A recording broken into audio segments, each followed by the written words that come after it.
Hola, ¿qué tal? ¿Cómo están?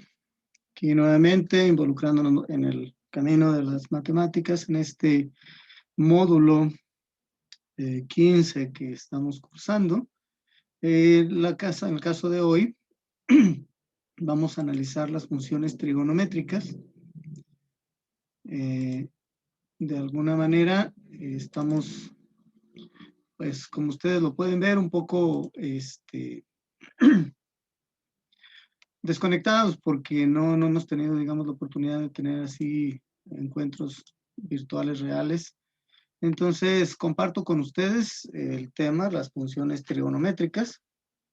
Si se dan cuenta ustedes, en un triángulo rectángulo, tenemos un ángulo de 90 grados, que es el que está justamente en la parte de abajo a la izquierda, ¿sí? Donde cae una perpendicular.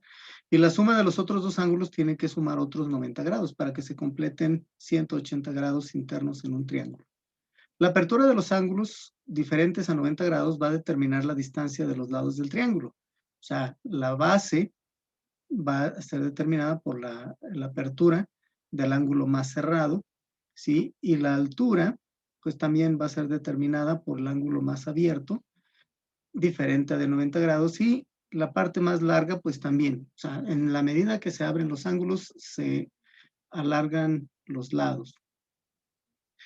Conocido el lado más largo como hipotenusa, los otros lados se denominan catetos. Cada cateto está opuesto a cada uno de los ángulos diferentes de 90 grados. Para identificarlos, pues tenemos que darles un nombre. Se usa el alfabeto griego comúnmente para darles el nombre como alfa, beta, gamma, delta, iota, kappa y otras más. Cualquier ángulo puede tener cualquier letra, menos el ángulo recto. Ese siempre va a ser del ángulo de 90 grados y a este nunca le vamos a poner ni alfa, ni gamma, ni delta, ni nada. Si ustedes se fijan en el triángulo que está abajo, tiene ya el nombre de la hipotenusa del lado más largo, y cada uno de los ángulos tiene un nombre. Podemos darle el nombre que nosotros queramos. Yo en este caso escogí beta para el de arriba y delta para el de abajo.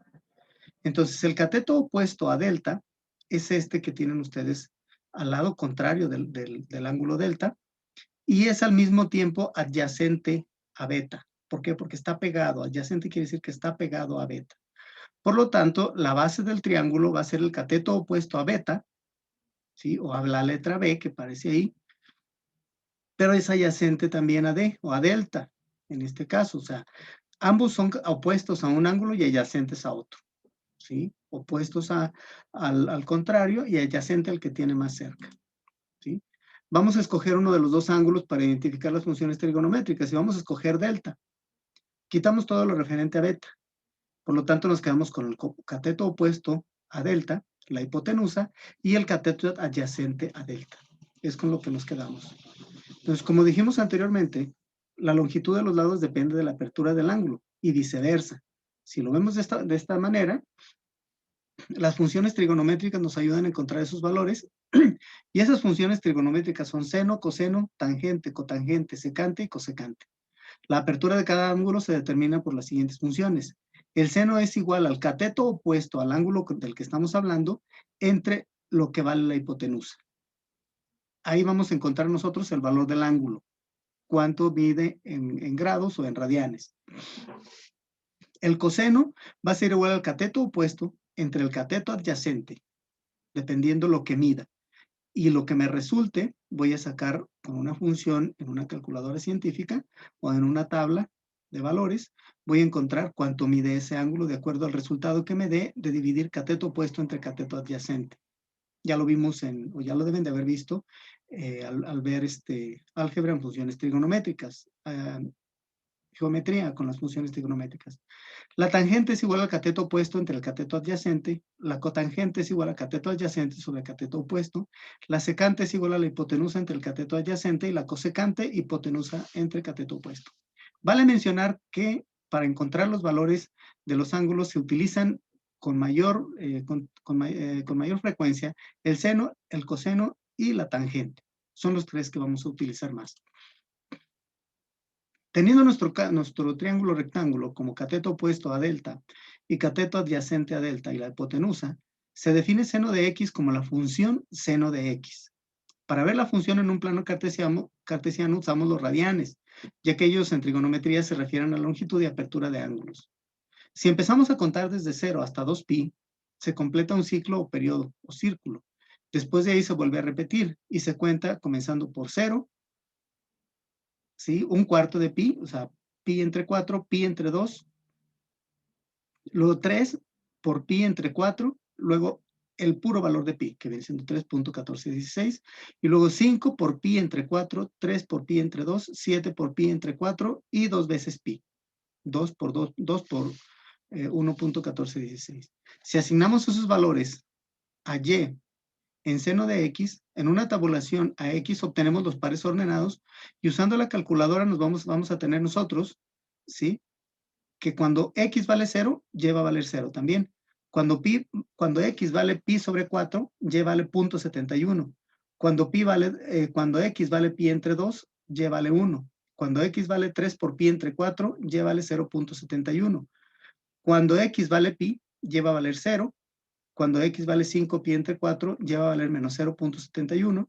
Cuando x vale 3 por pi entre 2, y va a valer menos 1. Y cuando x vale 7 por pi entre 4, y o y va a valer menos 0.71. Y cuando finalmente llegamos a 2 veces pi, y vuelve a valer 0.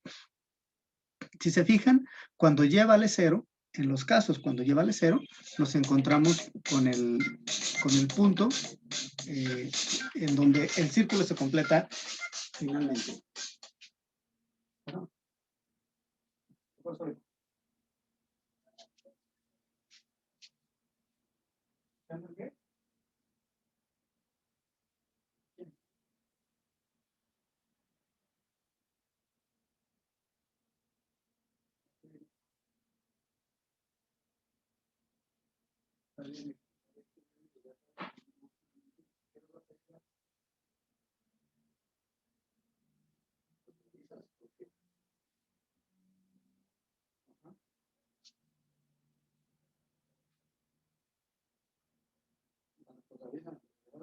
Anoche era la 1 de la mañana y si quieres dejar yo a la 1 de la mañana.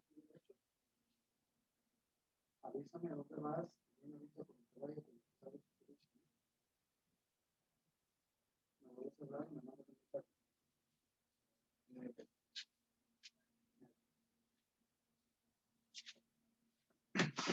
Perdón por esta interrupción. Bien, entonces, si ustedes van a la página 60, a la 62, van a poder ver el comportamiento gráfico de cada una de las funciones.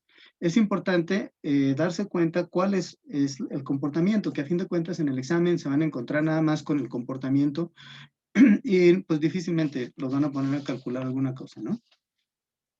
Definición de continuidad en un punto. Continuidad en un punto, en una función, es continua en C si se cumplen las tres condiciones siguientes. Cuando la función de C está bien definida, cuando existe un límite para la función de C, acuérdense cuando veíamos que fuera indeterminado o no indeterminado en el tema anterior, cuando el límite de X tiende a C y la función de X es diferente a la función de C, ¿sí? Cuando son diferentes los resultados, entonces ya se cumplieron las tres condiciones y hay continuidad. La continuidad sobre un intervalo abierto es una función es continua sobre un intervalo abierto AB, es en un punto determinado, si es continua en cada punto del intervalo. Y una función que es continua sobre la recta real, desde menos infinito a infinito, es continua en todas partes. No hay cortes en ningún momento. La discontinuidad la podemos ver entre la página 65 y la 67. Ahí vemos la continuidad en un intervalo cerrado. Bien, viendo las cosas pues de esta manera, como les comentaba, es bastante importante el que pues ustedes se inmiscuyan un poco más en esta cuestión de las matemáticas, de su PDF, de ver los temas por su cuenta. Yo difícilmente puedo manejar todo lo que pudiéramos ver por video, solamente que pudiéramos de alguna manera conectarnos, habría un poquito más de interacción y podríamos manejar las cosas un poquito más directas. Sin embargo, yo estoy viendo los temas más importantes y pues espero tomen en cuenta estos temas que estamos trabajando ahorita, porque voy a trabajar ahora después con la derivada Y espero también alcanzar a compartir con ustedes las integrales. Vean ustedes los temas por su cuenta para que cuando yo se los exponga aquí por el video ya no sea tan complicado, ya tengan un tema un poquito más conocido. Les agradezco su tiempo a este pequeño video y voy a estar en contacto con ustedes de la manera como lo hemos estado haciendo por video y de una manera más frecuente. Muchísimas gracias y que estén bien.